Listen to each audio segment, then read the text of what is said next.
तुकाराम महाराज या अभंगामध्ये म्हणतात की ईश्वर आणि मी एकच आहोत आणि मला ब्रह्मपदाचे रहस्य समजलेले आहे, मला कळालेले आहे.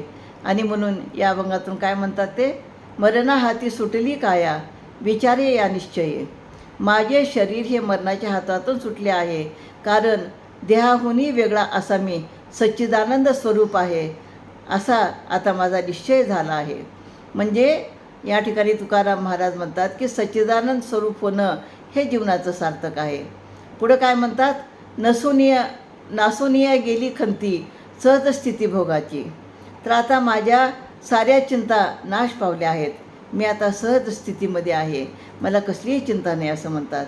ते पुढं म्हणतात, न देखेसी झाले श्रम आले वर्म हात आहे. तर आता ब्रह्मपदाचे रहस्य माझ्या हातात आले आहे, मला ब्रह्मपदाचे रहस्य कळलेले आहे आणि त्यामुळे मी खूप प्रसन्न आहे. पुढं काय म्हणतात, तुका म्हणे कैची किव कोठे जावे जीवे निराळाला. तुकाराम महाराज म्हणतात की आता देवाजवळ कसलीच करुणा भाकावी, आता हा जीव त्यांच्याहून निराळा तरी कोठे आहे याची मला जाणीव झालेली आहे.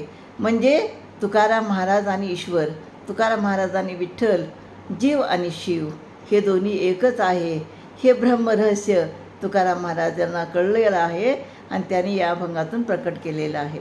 रामकृष्ण हरी.